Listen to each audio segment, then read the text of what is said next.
ABP news सर्वसामान्य जनतेचं खुलं व्यास। अकोले तालुक्यातील बिबट्यांचा मुक्त संचार वाढत असून ग्रामीण भागात वन्य प्राण्यांचा धडकी भरवणारा वावर दिवसेंदिवस गंभीर स्वरूप धारण करत आहे।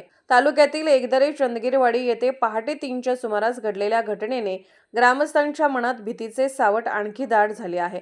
पहाटेच्या सुमारास संतू रामा भांगरे यांच्या राहत्या घराचा दरवाजा तोडून बिबट्या थेट घरात घुसला। घराशेजारील गोठ्यात असलेल्या कोंबड्यांवर त्याने हल्ला चढवत अनेक कोंबड्या फस्त केल्या। त्यानंतर घरातच बांधलेल्या शेळ्यांवर व इतर जनावरांवर झडप घालण्याचा प्रयत्न केला। या हल्ल्यात काही जनावरे किरकोळ जखमी झाली असून शेती व पशुधनाचे हजारो रुपयांचे मोठे नुकसान झाले आहे। संतू भांगरे यांच्याकडे लहान मुले असल्यामुळे संपूर्ण कुटुंब भीतीने थरथर कापत होते। रात्री लाईट नसल्यामुळे विरोध करणे किंवा काही उपाय करणे शक्य झाले नाही। जवळपास 1 तास बिबट्या घरामध्येच फिरत होता। ही अत्यंत धोकादायक बाब असल्याचे ग्रामस्थ सांगतात। 3:30 वाजता आमच्या घरामध्ये आवाज दिला, दार ठोकलं। मग दुसऱ्या पडीमध्ये कोंबड्या बिंबड्या वगैरे होते का नाही, कोंबड्या परत पारड होते, म्हशी होत्या, त्यांच्या पडीमध्ये तो डायरेक्ट शिरायला। मग आम्हाला काहीच नाही करता आलं। मग आम्ही खिडकीतून बॅटरी चमकावून पाहिली। बॅटरी चमकावून पाहिल्यानंतर मग तो उड्या मारायला लागला, पण त्याला काही बाहेरच निघता येईना। मग बऱ्याच वेळानं असे बरेच माणसं गोळा झाले का नाही शेजारी पाजारी, मग काय नाही करता मग तो अपकाळ निघून गेला। बराच टाइम म्हणजे अर्धा तास होता। पण मग शक्यतो एखाद्या वेळेस आमची पोरं असं काय जर झालं असतं, घडलं असतं तर असं। साधारण मावशी कोंबड्या किती होत्या? कोंबड्या 4-5 कोंबड्या खाली आमच्या। 4-5 कोंबड्या। शेळ्या वगैरे होत्या का? शेळ्या वगैरे नव्हत्या। म्हशीचं पारडू?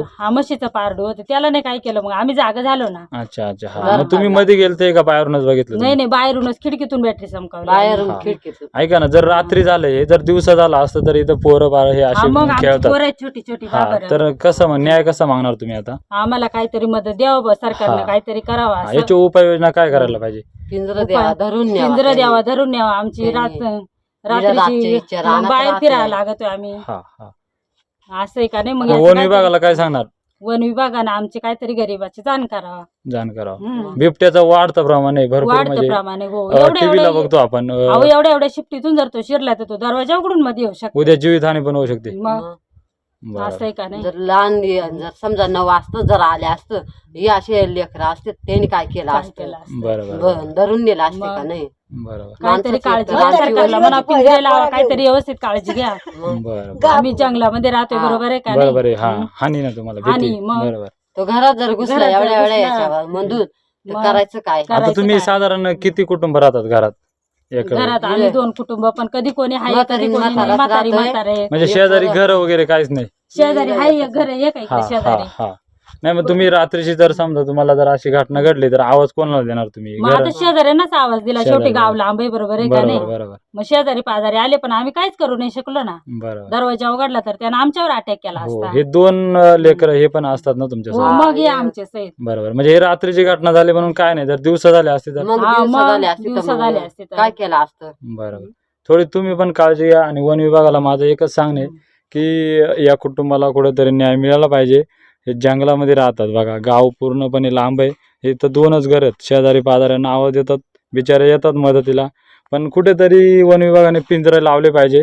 हे बघा, कुटुंब असे बसलेत। धन्यवाद। महाराष्ट्राचे सर्वमान्य दैनिक समर्थ गावकरी, अहमदनगर, पुणे, नाशिक, जळगाव, धुळे, नंदुरबार, सोलापूर, कोल्हापूर, सांगली, सातारा, मुंबई, ठाणे, पालघर, रत्नागिरी, रायगड, सिंधुदुर्ग, नांदेड, उस्मानाबाद, बीड, औरंगाबाद, नागपूर, गडचिरोली, भंडारा, गोंदिया, अकोला, यवतमाळ, बुलढाणा येथून एकाच वेळी प्रसिद्ध होणारे एकमेव दैनिक, सर्वसामान्य जनतेचे खुले व्यासपीठ। संपादक आहेत विश्वासराव आरोटे। मोबाईल नंबर आहे 94 23 38 8508। दुसरा मोबाईल नंबर 94 23 46 72 72। तिसरा मोबाईल नंबर 75 88 15 0001। वेबसाईट आहे sgavkari.com। मेल आयडी आहे akl gavkari@gmail.com।